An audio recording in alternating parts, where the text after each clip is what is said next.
what I want to stress here tonight. I might have read this last week, but I'm not sure. I apologize, but it's worthy of our listening to again. I want to read first a short commentary by Ronald Knox, this great Englishman that I think I referred to anyway, and then I want to read the text that he's commenting on. And he's talking about St. Paul and how St. Paul obviously is familiar with the imagery of baptism having to do with being washed, but that's not the imagery that Paul prefers or that he highlights. It is not unacquainted with that other and more familiar imagery which describes baptism as washing us clean from our sins. Titus says, he saved us with the cleansing power which gives us new birth. But that is not his favorite way of talking, and I think for two reasons. Washing is something external to ourselves. We get rid of something on the surface that was never really part of us.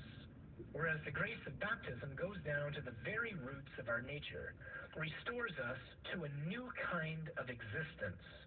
And washing is a process we may repeat as often as we will. Baptism is not like that. It is a single, crucial moment like the moment of death. Dead, buried, and risen with Christ. That is our state when we have been baptized. We must not imagine when St. Paul uses a legal metaphor about death canceling all claims that he looks on this baptism death as a mere legal fiction.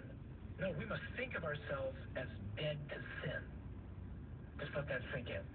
We must think of ourselves as dead to sin and alive with a life that looks towards God.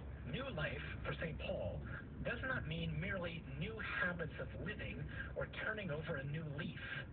It means that a new principle of life altogether has been implanted in us. So when we talk about what difference do the sacraments really make, this is what Paul is talking about. A very new principle of life has been given to us. The reality is, for many of us, that's been true, but the faucet's been turned off. But the water's been flowing for decades. And for some of us right now, or maybe the water's been trickling, or maybe it's been rushing. We're all in different places, huh? But the reality is the call for the Lord is to keep opening up the spigot ever wider and let the new life, which has been flowing and is already in us, really begin to flow. So that the very power of God, which is already in you, can really take hold. It is as if God were repeating that act by which he breathed life into the clay of his creature Adam long ago in paradise. There are passages in which you will find the apostle pressing this notion still further, as if the change which takes place in us at baptism were something more even than a death and a rising again, as if it involved the annihilation of the thing we once were and the creation of a fresh human being altogether. This is really precisely the gift of confession. Confession is known as second baptism. You can't repeat baptism. You do it once, that's it. But confession is like a second baptism, which means to say it's like Drano. It blows out all the debris inside the pipes so that the water can come rushing through again. Why? So that the old life can be annihilated and the new principle which God gives to me can really begin to take effect all throughout my life. And so in a passage I have already quoted, Paul insists that our old self has been crucified with Christ. Of course, by a metaphor, you may talk of a man's old self and his new self when he has undergone any considerable change of heart. But St. Paul seems to mean more than that. Does he mean, we are tempted to ask, that the regeneration which comes to us with baptism undoes all the effects of the fall? That we no longer feel the sting of concupiscence, fancy word for the inclination to sin that we all have? That we are sealed irresistibly and automatically for heaven? No, it's not what he's telling us. On the contrary, in these very passages where he insists so strongly on the catastrophic effects of the new birth, he is pleading with us to live up to it and to be worthy of it.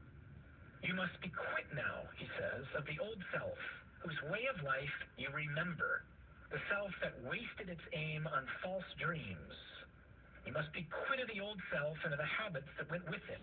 You must be clothed in the new self that is being refitted all the time for closer knowledge, so that the image of the God who created it is its pattern. He tells us that we have got to get rid of the old self, not that we are rid of it. The doctrine of the new birth is not an all-clear signal to tell us that the struggle with sin is all over.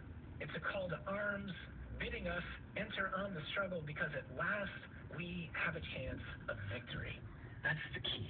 That's the really encouraging reality of the sacraments. It's not that don't worry, there's no more battles to fight. It's that don't worry, in whatever battle we have to fight, and we do fight, we finally have a chance to win. Bitterness, addiction, greed, lust, selfishness, insecurities, whatever it is we all struggle with, victory is at hand if only we'll just do this and turn and open up the faucet and let His grace run through it. You must not make your bodily powers over to sin. Sin will not be able to play the master over you any longer. That's a commentary on this passage that I want to read right now. My encouragement, if something practically to do with tonight, is simply to use this next week to pray with Romans chapter 6, verses 3 through 13.